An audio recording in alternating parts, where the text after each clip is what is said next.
Ignite the spark with Dr. Angela's eye. Step into the future shining bright. Helping students reach new heights.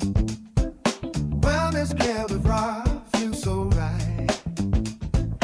Business with my boo, we take the lead. Hospital beauty serving those in need. Well, hello, everyone. Welcome to Ignite with Dr. Angela. Let's talk about it. So I'm your host, Dr. Angela, and I'm very happy to have you all, viewers and listeners, here today. On this podcast, we talk to people 50 and older who are embarking into their next phase, usually their best phase. We talk about their love, their life, their careers, and their reinvention. Today's podcast is being sponsored by M&M Aesthetics. Skincare is so important. I love when I get my facials done at M&M. I have a glow when I come out. Go on and book your services with M&M. Their email address is mnmaesthetics1@gmail.com. So today I have a very special guest. She happens to not be quite 50, but she is absolutely fabulous and amazing and beautiful. Her name is Dr. Ashley Benson. Well, hello, Dr. Benson. How are you? I'm great. Thank you for having me. So I'm so happy that you're here with me today. I'm so glad to be here. Okay. So why don't you start out by telling us a little bit about yourself and what's going on in your next phase? All right. Hey, y'all. So Dr. Ashley Benson. I currently am serving as Vice President for Student Affairs at Lourdes University. And as you know, if you're in this area of the country, you know Lourdes is closing, or at this point has closed. We have a few students, sad. but So yeah, sad. very sad part of their history. And as you know, an interesting part of my journey.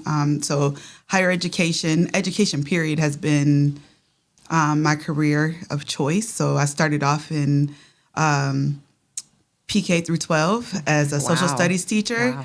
And I literally taught social studies and English and for 3 months. Okay. And then ended up in higher education and fell in love. And I've been in higher education ever since. So almost 20 years in higher education. And so, you know, I have my PhD in leadership and change. And I've lived different parts of Ohio. I've lived in Iowa, all to do what I love. I came back home to Toledo to, you know, be closer to family and, you know, serve at Lourdes because I saw Lourdes growing as a kid. And now they're closing. So now I'm transitioning. Very sad. Very sad. Yes. So what's next in store for you for your next phase? So this is the $1 million question, right? And when I give the answer that I give, and I'm going to give you the same answer that I give everybody else, the shock on people's face. I have no clue. Okay. And the reason why that's important is because sometimes we don't know, right? Okay. So what I get often from people is, you're so well put together and so organized and da-da-da-da-da-da. I know you have a plan and everything is going to be perfect. And I'm like, thanks, but I really don't know. I'm applying for jobs. Okay. I am hopeful. I'm trusting God. He knows what's best. But I can't just say I'm moving here or I'm doing this thing or that thing. What I can say is that I am at a space where I'm leaning into things that I know I've been called to do spiritually. So I am writing my book. I am leaning into my business to do leadership coaching. I am sitting on boards and doing board work and community work and applying for jobs, and we'll see what happens. So sometimes, even though our plan is kind of disrupted, I'm sure you weren't planning on that contingent. Maybe it's giving you the time to explore some of the other things that you want to do. Absolutely. And that's kind of how I'm looking at it, you know, time to rest, time to heal. So it's interesting that we are having this conversation now because, like, I've been in this This space of grief for a very long time. So a lot of people don't realize about me is I am an empath. It's just who I am. I internalize everybody's everything. I try not to, but it happens. But as a result, when people are going through things, I grieve with them and I struggle with them. I don't necessarily grieve and struggle with my own stuff.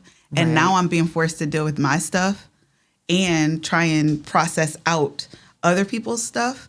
So I have been really in deep prayer about just releasing all of that so that I can take the time to heal and take care of me. And so it's been, if you want to talk about a transition, that's an interesting transition. And it's interesting because I didn't see the Lord's closure coming, right? But I also didn't see that I was grieving about anything. Right. But then I had to start dealing with stuff that started to bubble up after the announcement. And so, Right. now I'm in this space where I'm dealing with all of that while trying to figure out all of the what's next. What's your next step? Yeah. I could, when you say that you're an empath, I could see that. I definitely believe that. Yeah. And I'm like, every time I pass her, she's got this smile, like she's trying to alleviate everybody else's, Yep. just with that smile. And one of the things being a woman and being a Black woman is taking on everybody's everything. Yes. And not knowing how to let go. And sometimes you have to take care of you before you can take care of somebody else. Yes. I often tell my students that you can't pull from an empty bank account. Exactly. And one of the things that I've been trying to learn, especially as I move further up in my career, is that I have to learn how to take my own advice. That it's really Yep. easy for us to give the advice, Yes. but it's not always Yes. easy for us to implement and live that which we teach, right? Yes. So I even tell my students a lot of times, it's not easy.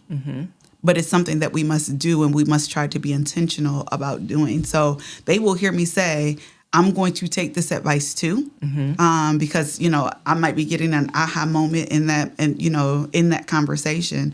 But I also think that that's where that leadership coaching piece is coming in too, because while I'm coaching everybody else, I'm coaching myself too, Right. To help just to work through all the things. I fundamentally believe in bringing joy in any setting that I'm in, because I don't want to be the source of someone being sad or hurt or losing hope. But then I also have to be able to admit that I have those moments for myself, Right. and be willing to share Right, that right. it's not easy, and that, yes, I have those moments where, like, woe is me, and it doesn't feel like it's going well, and I'm bothered.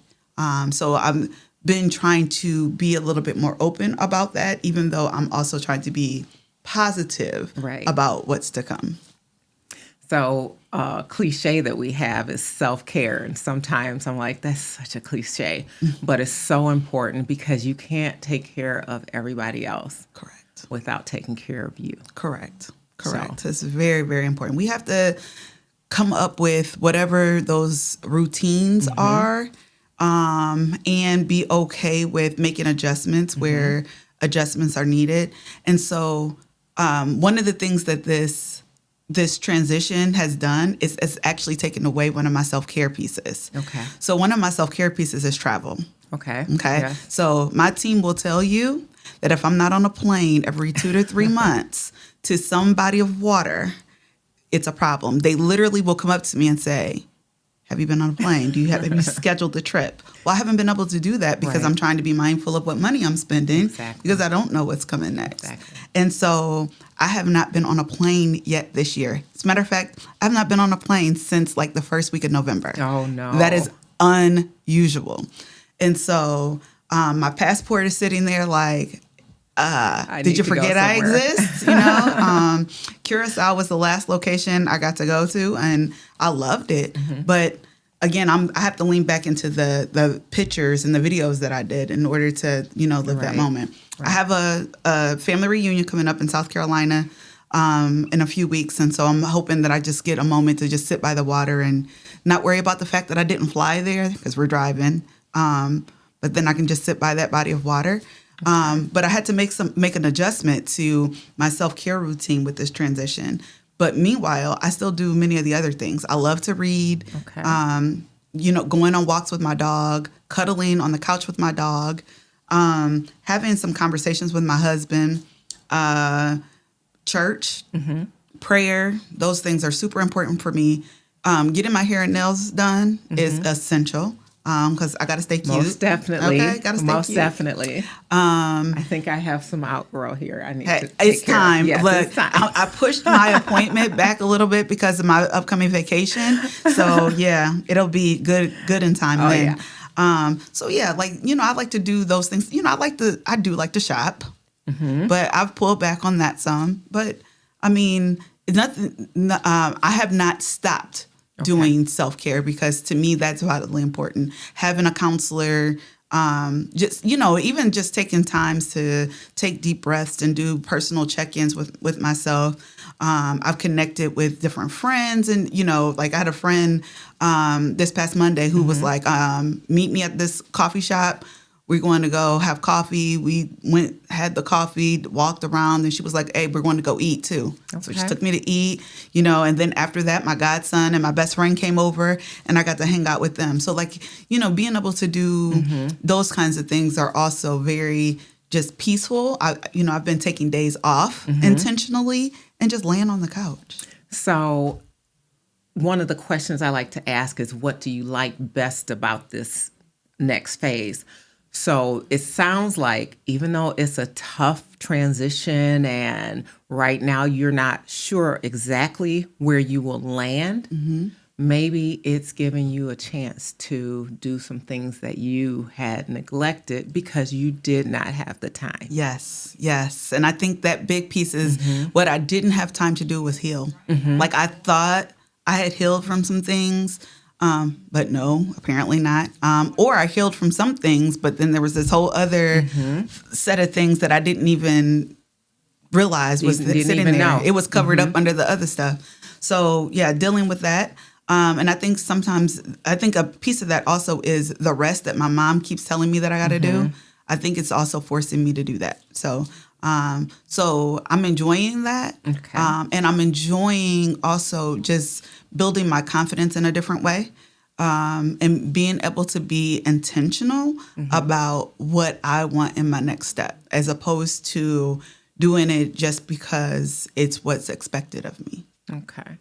So what obstacles do you foresee having in this little phase that you have to go through? Girl, I got to sell a house. Oh my, wow. Okay, so here's the funny piece. Funny, sad, interesting piece. We bought a house in September. Oh my goodness. We had no clue that this closure was coming. So we bought this house. We've had work. We put a new bathroom in. Oh my God. Like literally built from the ground up, the studs up. Had the basement completely redone. We're having some of the piping redone in the house. Wow.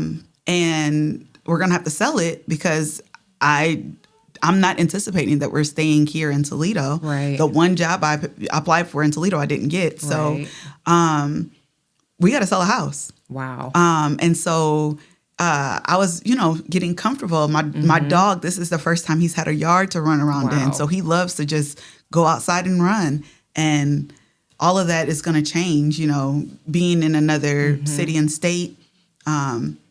And I firmly believe I'm going to be in another city and state. Wow. So just, that I think right now is probably the toughest because I'm a little tired of moving. Right. We've been moving like every 2 to 3 years for the last couple of years. Okay. And so I kind of want to get to a space where I can just be a little settled. My husband can be settled. The dog can be settled. But it'll come wherever, the Lord tells us where we're going.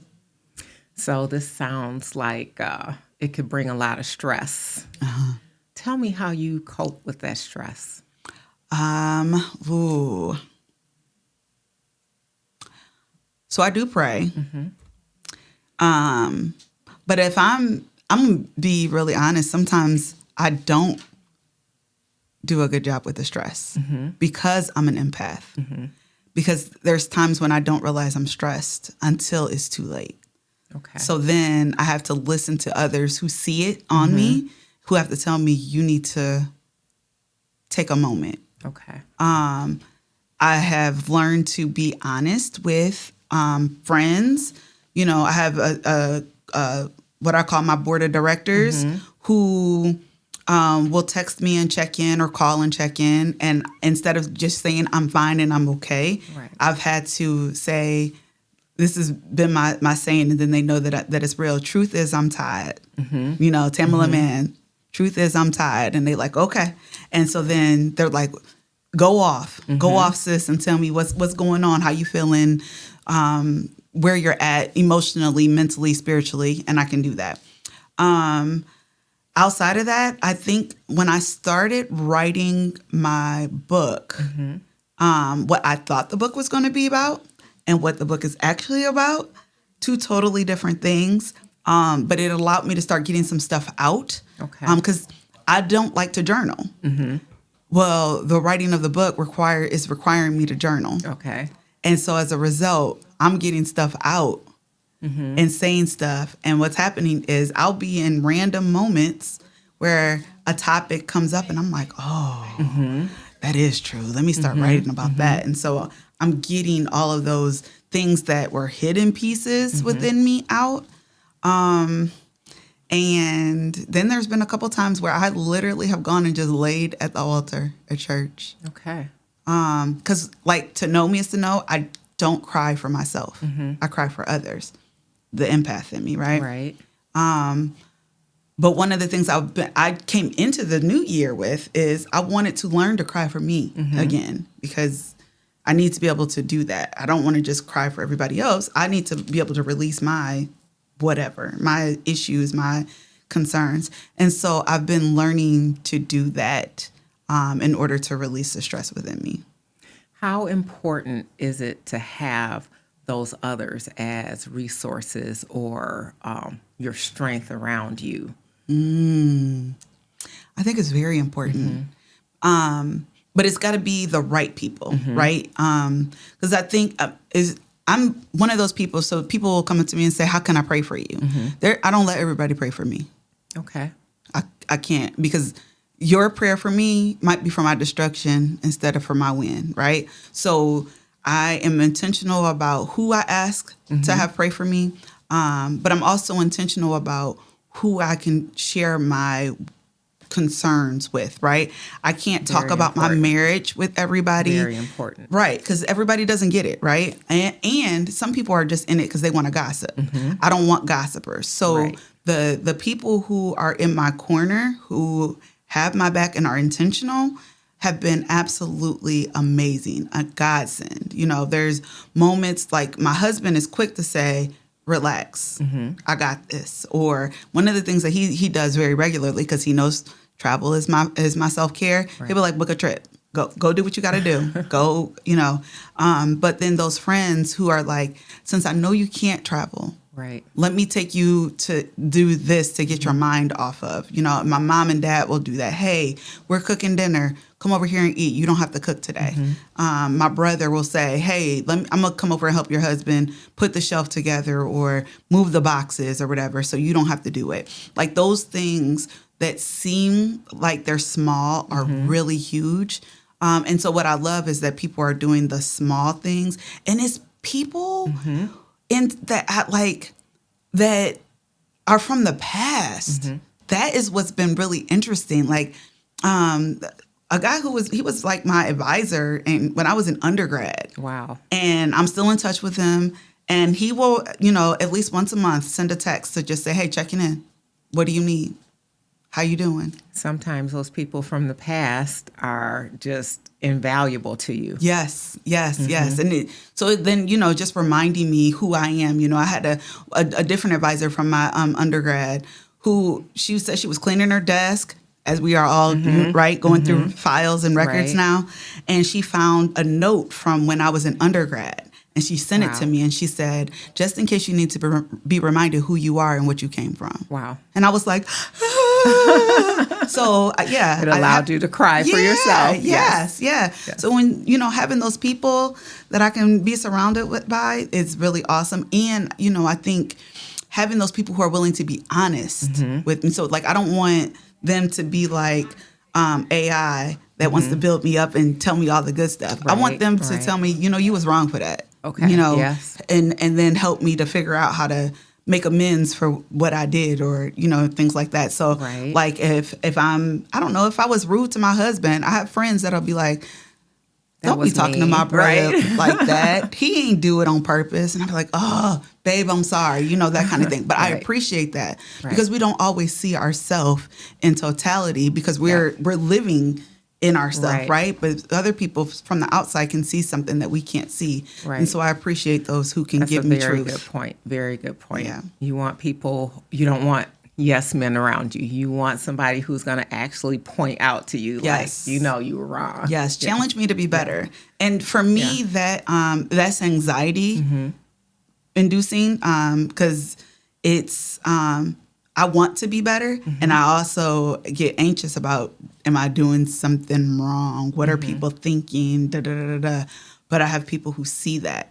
I don't even have to say that I'm feeling anxious. That, they know to grab my leg, hold my hand, or speak a word of positivity to me, and then things just go, and it helps with that Sometimes- stress. Yes. Sometimes I call it the imposter syndrome a little bit. Girl, imposter syndrome. Yes. Especially when you are in spaces that ordinarily people don't think you belong in or things like that. So sometimes anxiety could be a way to describe it. Yes. And, imposter syndrome is quite the interesting beast. I do not like imposter syndrome. I know. I have it quite often, though. Yeah, I do Yeah, too. I have to live remember through it. So this is again an example of when I'm traveling. So I had gone to Costa Rica, and so this was an interesting trip. Okay, so I went on this trip. It was 18 women. Okay. I knew 1.5 people, and it's interesting when I say 1.5 because my best friend went, so I know her fully. Right. And the half was the girl who invited me on the trip. I had met her on a different trip. Okay. And she was like, girl, I think you would fit in good. You should come with us. So we was like, okay. So now we are all fast friends. We're literally trying to plan another trip right now. But at the end of that trip, we were out on the beach, and the young lady who had planned the trip said, hey, I saw this activity on TikTok that I think we should do. She was like, what it is there's reading out of a statement, and then it's taking a rock and throwing it to get rid of whatever it is we don't want to take home with us. Okay. So at that moment, I threw out imposter syndrome Okay. because I was like, I am tired of the impact that imposter syndrome has been having on my life. So I shot it out there as far as I could get it. And for, I'd say, a good year and a half, I was able to just be confident and just be me. Wow. But then I also started to realize that I wasn't doing the work to keep that imposter syndrome at bay. So then it's gradually started to creep back in. And then, of course, with the national narrative on DEI and,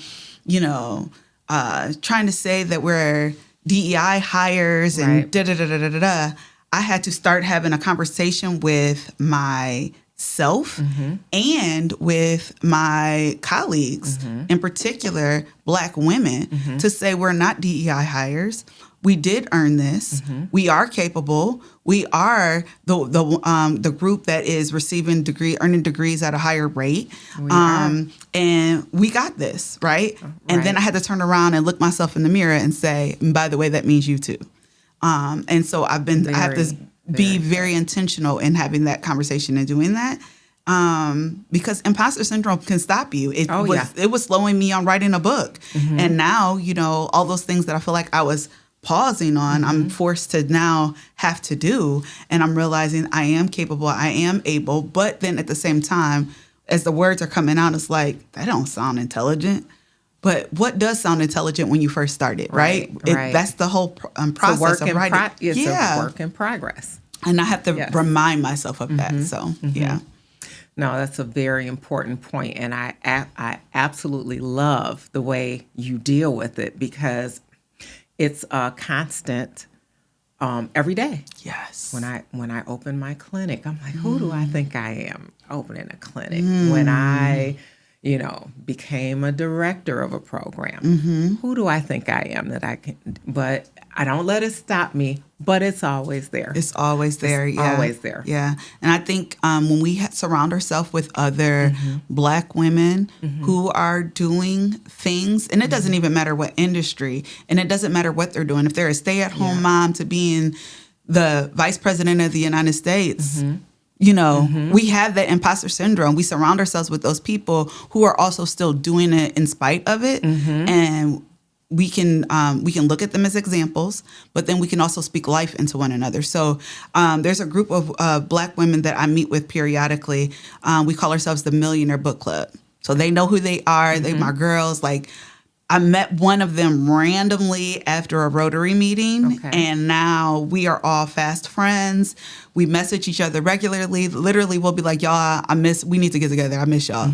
But what we did with that is, because we had a group of us who wants to be millionaires. We want to earn $1 million to be able to better take care of our family. So we got together and we started having those intentional conversations, reading a book, We Should All Be Millionaires, to work through that. And that book being written by a Black woman and her talking about her journey and the imposter syndrome and all of that.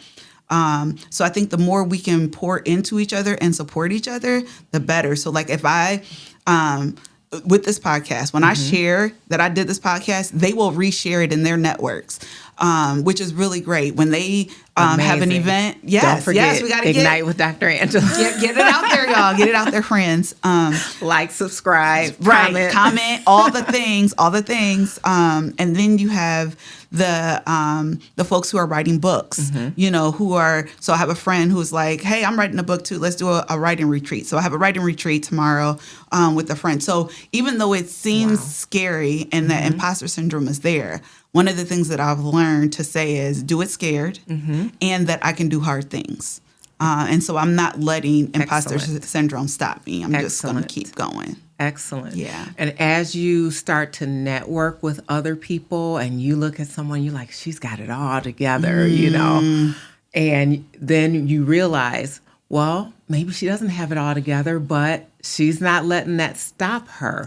Correct. And one of the things that I've said it on this podcast, sometimes you have to see it to know that you can be it. Yes. And if that's what we are giving to someone else, and we happen to be Black women, so we're giving it to, but women in general, or, even my brother, my children.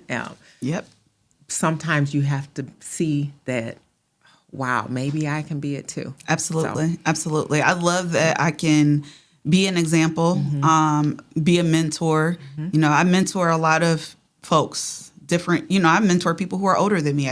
But I also get mentored by people who are younger than me. When I started writing my book, the person who gave me the advice and helped me to realize the book that I thought I was writing versus what it actually is was actually one of my former students. And I was like, wait a minute, the student has become the teacher. Yes. And I love that because, we're not experts in everything, but we have somebody around us who can help us, who is an expert in an area that we may need some support. And so I needed that support and she gave it. And that statement to me shows your intelligence. One of the things that my mother used to say is, if you think you're the smartest person in the room, girl, yes. And people who think that they're the smartest are the ones who you're like, that is an idiot. Yes. But the people who surround themselves with smart people and aren't intimidated to reach out to smart people, they're the ones who end up succeeding. That's what I see. Correct. We have to learn how to make intentional connections. We can't be afraid to ask for help. Is it easy to ask for help? No, not at all. Because there is that piece, especially when you deal with imposter syndrome, right? Yep. Where they're not going to think I'm smart enough or capable enough. And then when you ask for the help and you realize, oh, that doesn't mean that. That means that you're actually seeking knowledge. that is something totally different. And I love that we can be intentional and ask those questions and do that. And, somebody who doesn't make me feel comfortable, and I've had people who have done that, I've walked away. I literally I have people on my phone to this day, their name is do not answer. Wow. Because they don't have me in a situation where I can be better. They're not trying to be caring and add. They're trying to add to the imposter syndrome instead of adding to my growth. And that's just part of protecting your peace. Girl, that peace, that boundary, because let me tell you, my peace comes at a high price. And so I'm not letting just any old body have access to it. Yeah. I think that is an excellent statement. And it's not wrong to put people out of your life. And it can even be people that you love. Correct. It can be people that you love. Sometimes you hold them, Yep. I have family that I don't talk to. I absolutely do. Yep. And then I have some that I talk to all the time. I think the concept of having a biological family and having a family that you've chosen, that there's a positive in both instances. I have biological family members that I look up to. There are many who look up to me. But I have a core group of chosen family that is just absolutely amazing. And those who I'm close to, whether biological or chosen, knows that if I'm not fooling with you, I'm not fooling with you. Right. Or what I love is because they love me, they will tell you, she can't fool with you because I'm not about to let her.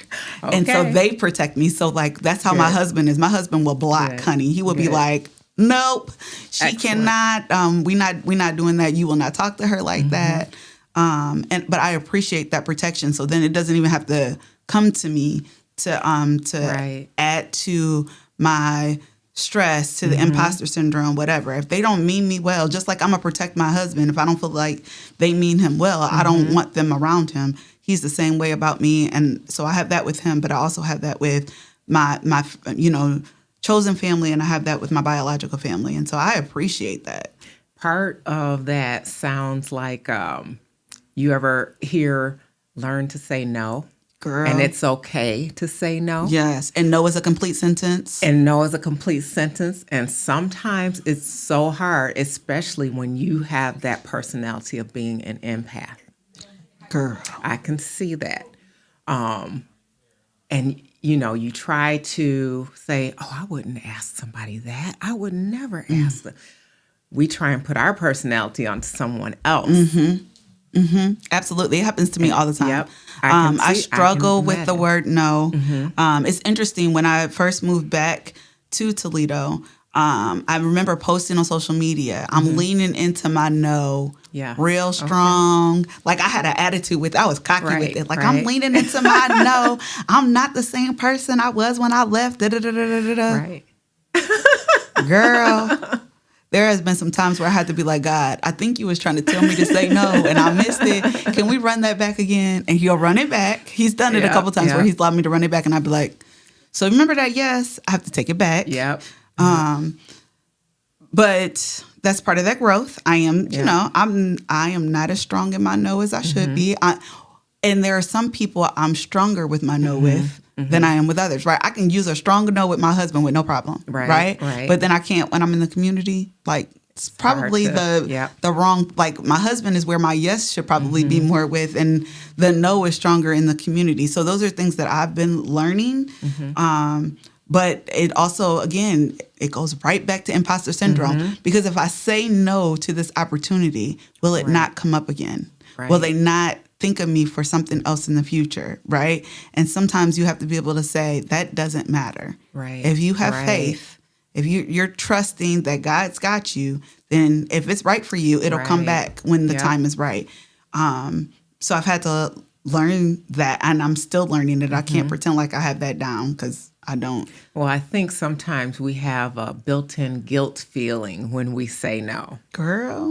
We have this built-in guilt, and and I struggle with that too, where I'm sitting around feeling so guilty about, I can't do it. And I'd spend 2 days feeling guilty because of something I couldn't do that someone shouldn't have asked me in the do first in the place. first place. Yes. Yeah. And I definitely have had, I'm thinking of a situation where there's no way that it should have been me. Like I should have never been asked. And there's no probably, I absolutely shouldn't have said yes. Right. But neither one of us considered they shouldn't have asked and I shouldn't have said yes. But then I ended up like, okay, God, run it back. And God ran it back. And I was like, nah, can't do it. And this is how I'm going to rectify it. Right. It ended up me saying yes cost me more than my no cost me. So, and so I should have just, Your peace, because you sit there and saying, I shouldn't be doing this. I shouldn't be doing this. Time, money, energy, joy, all those things. And I have to continue to realize that it is not selfish for me to say no.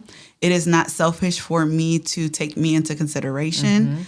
I enjoy doing for others, right? It's a thing. I have a scholarship in my name. I, sit on boards. I, active in my sorority. Like I enjoy doing those things, right?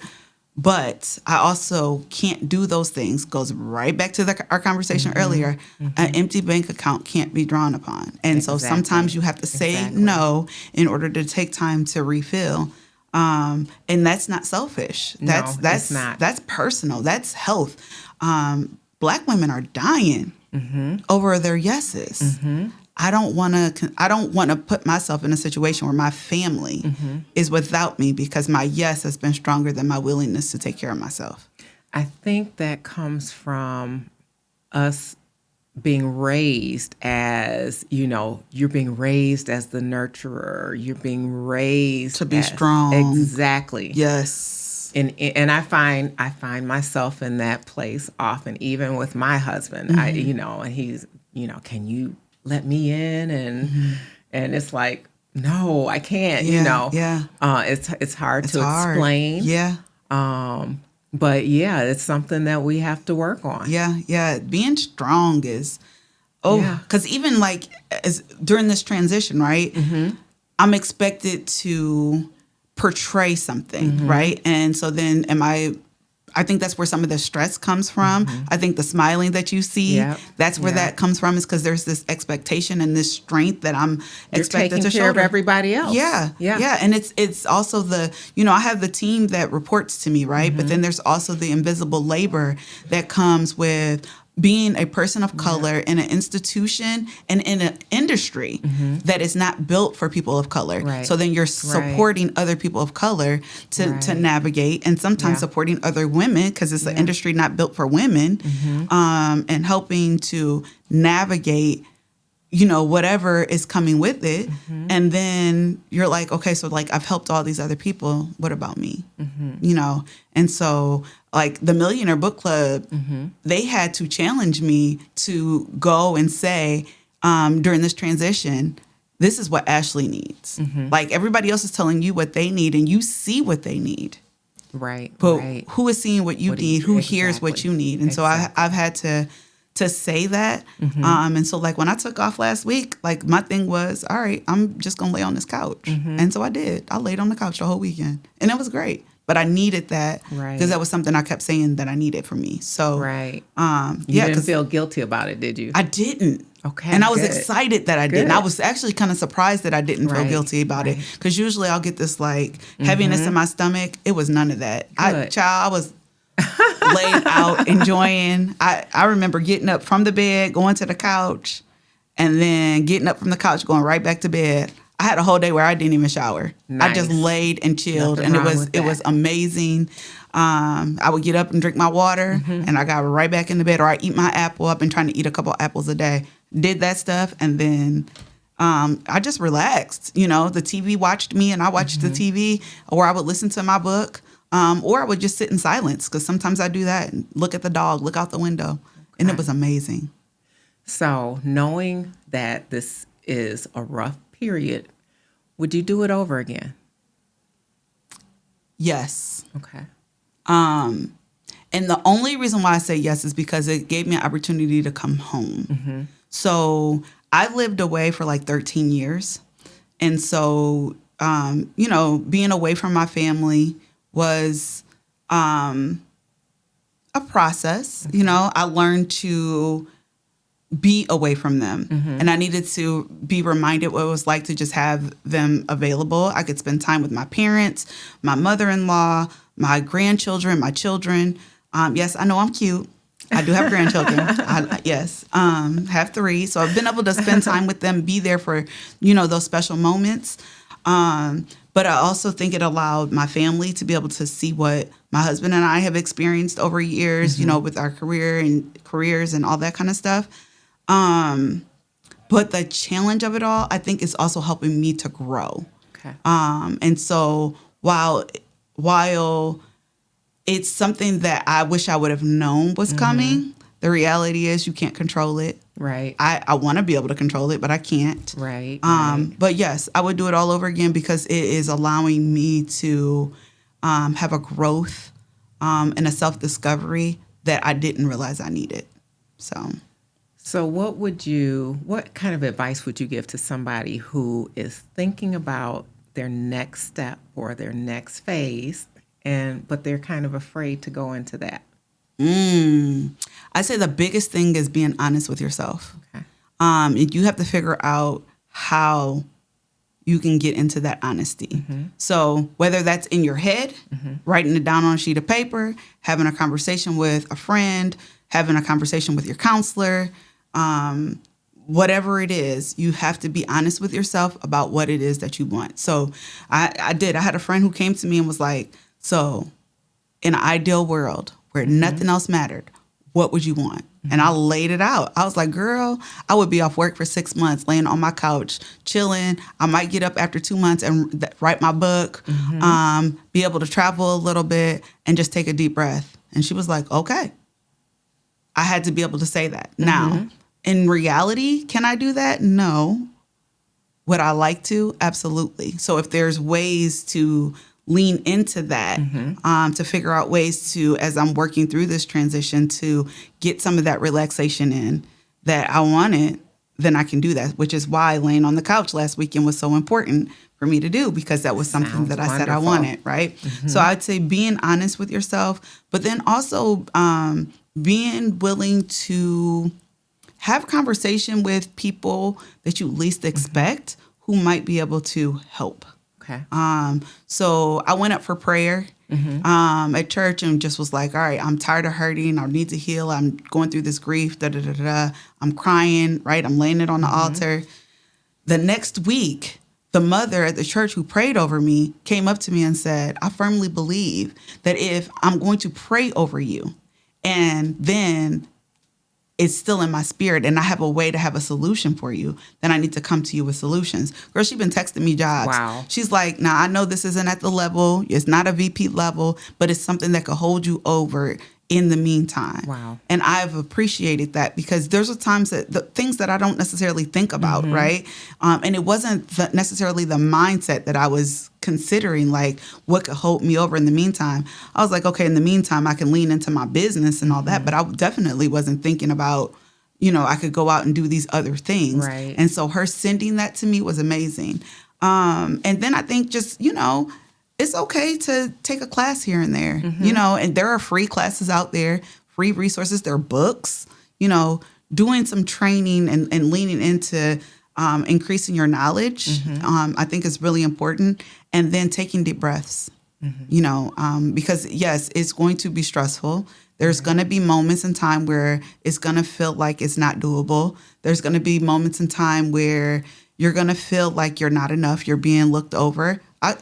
Hello. Yep. I have applied for many jobs. Y'all, I have not interviewed for nothing yet. I'm a VP, right? I have a very extensive resume. I'm not trying to toot my own horn, but I'm going to toot it a little bit. Toot, That's okay. Toot. Sister good at what she do, right? Somebody needs to toot it. Somebody needs to toot it. Meanwhile, I haven't received an interview. Now, have I been told, oh my goodness, your resume is amazing? Absolutely.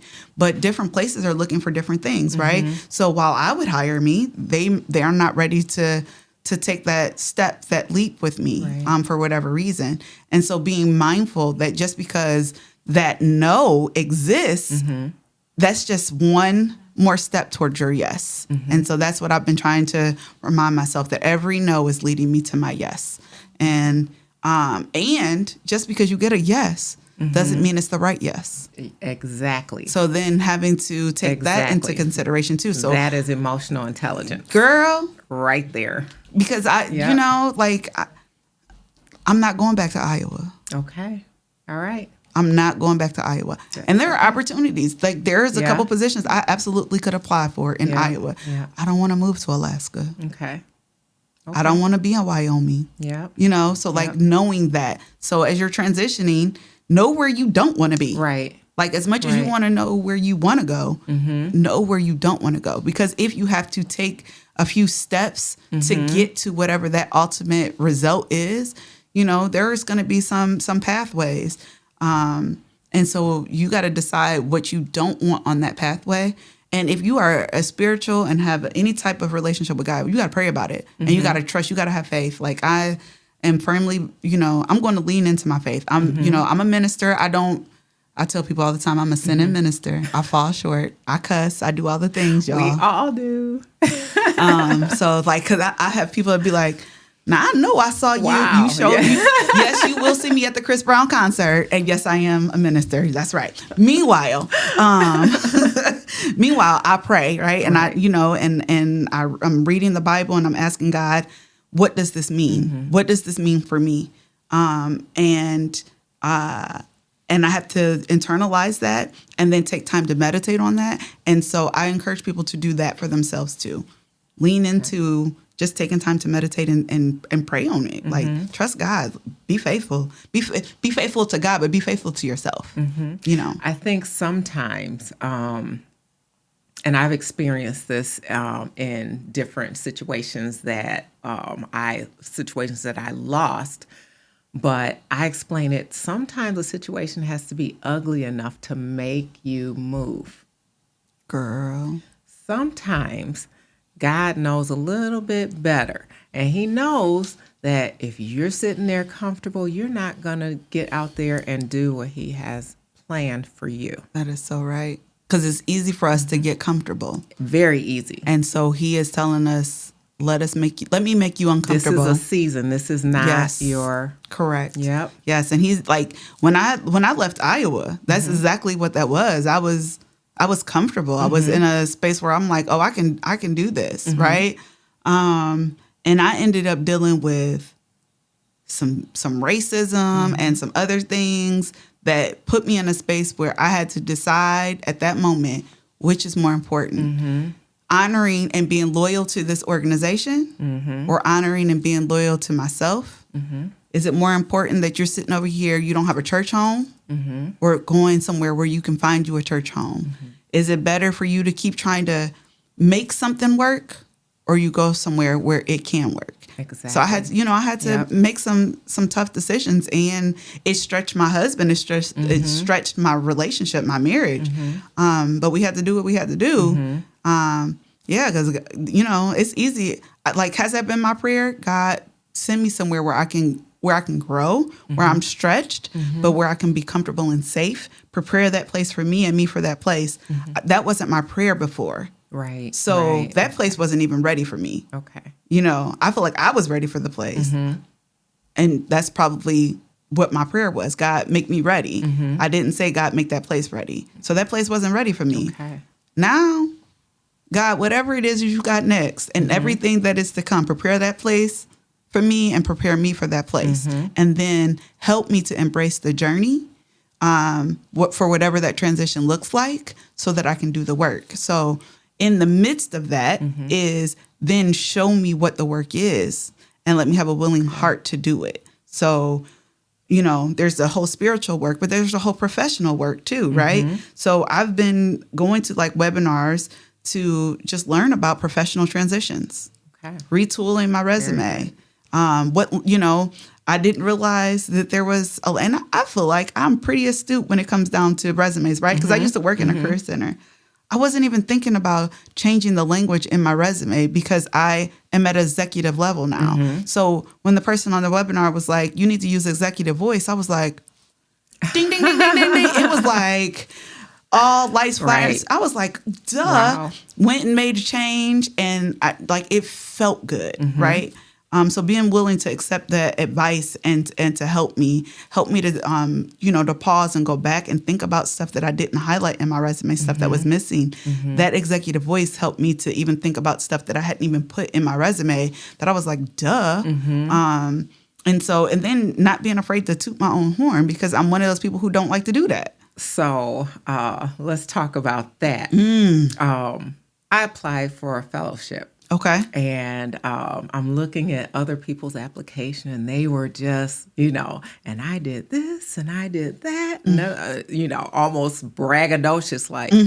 And and I didn't get the fellowship. And I'm like, well, I wonder why. I think, and they're like, well, you didn't brag on yourself enough. And it's a hard thing to do. It is. Because, right, society tells us they don't want us to brag on ourselves, right?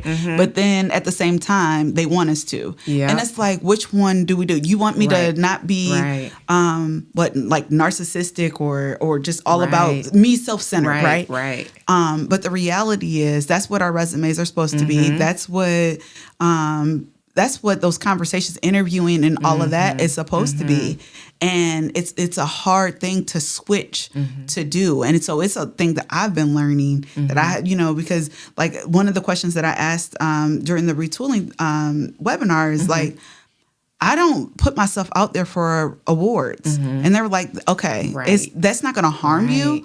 But it would help if you started to do that. And I'm like, but I don't do it for attention. And they were like, yeah, most people don't do it for attention.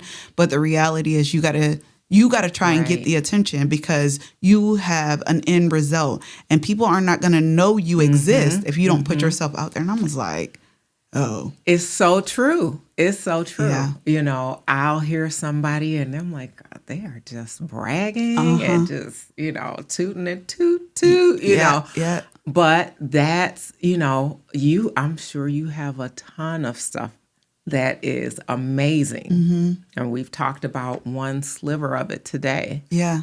And, and I think I have a lot of things that, and I just think, You do. It's just me. It's not anything. Yeah. But that's why it's so good is because it is you.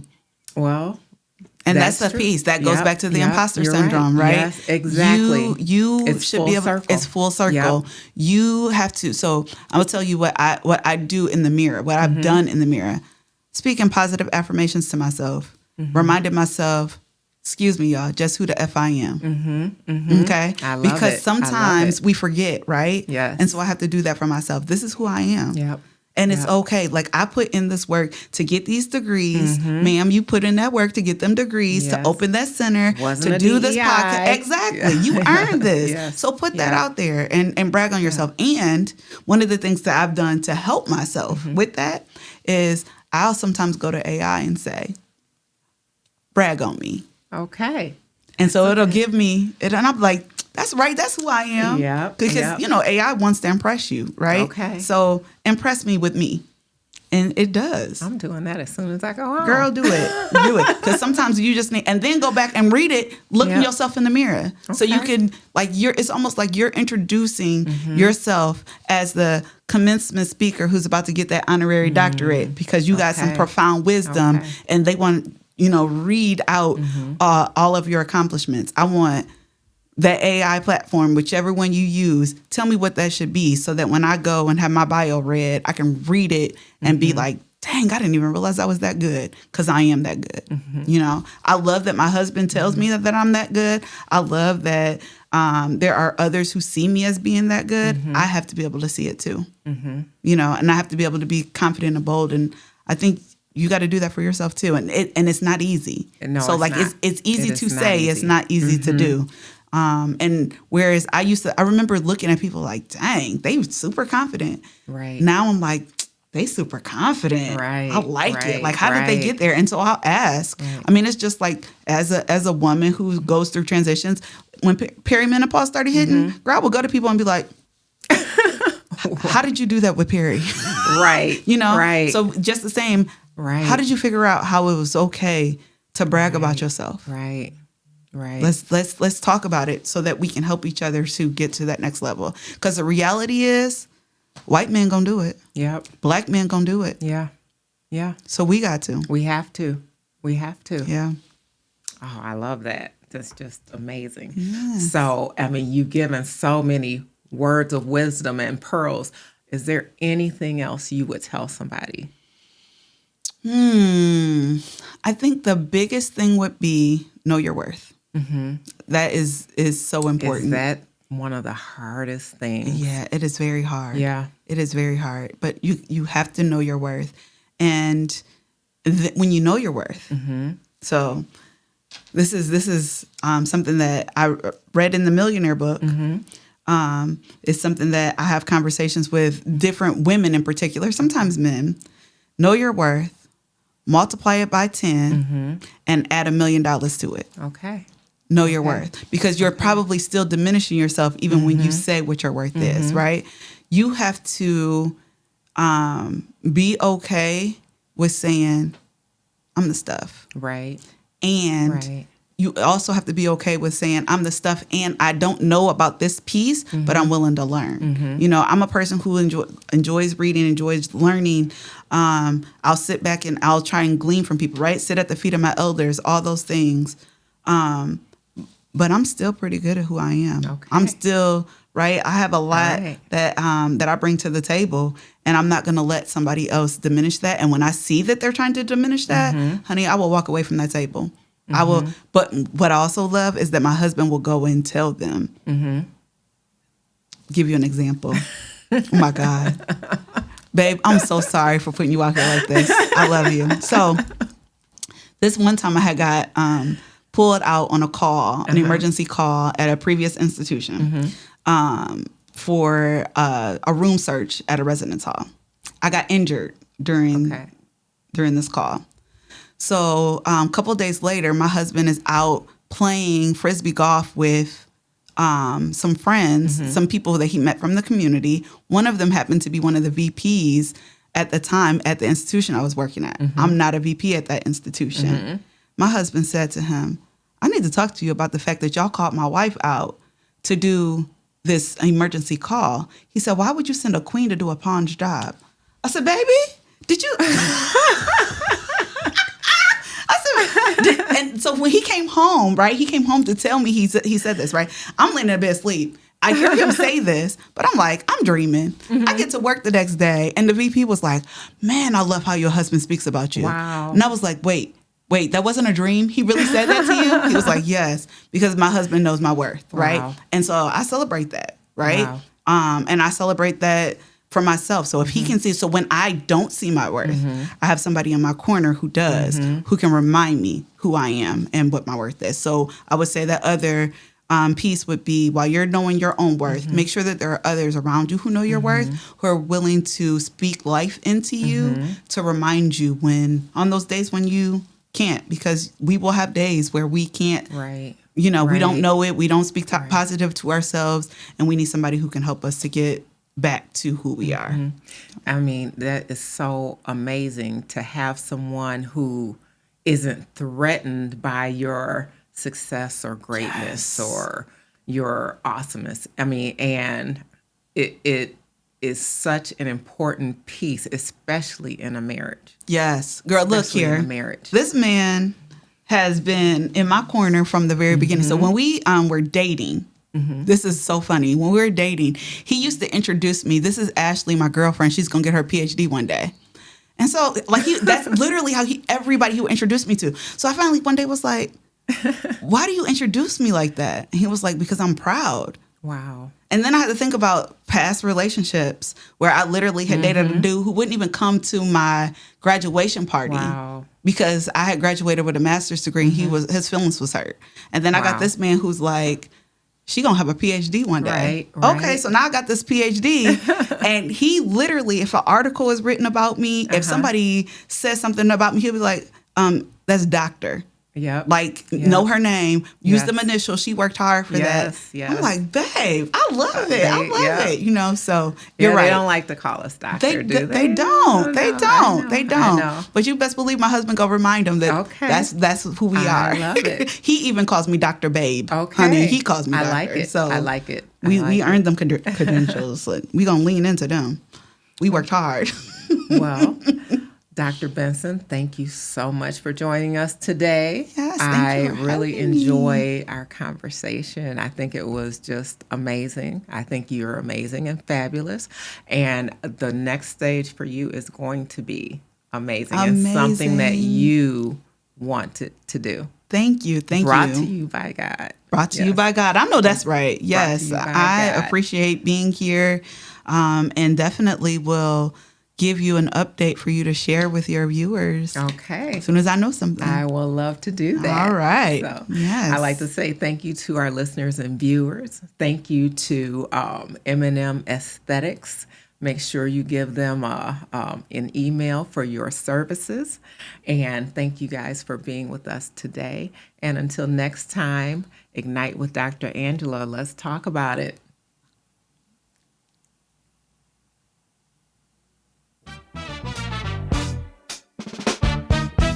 Ignite the spark with Dr. Angela's eye. Step into the future shining bright. Helping students reach new heights. Wellness care with Rob, feel so right. Business with my boo.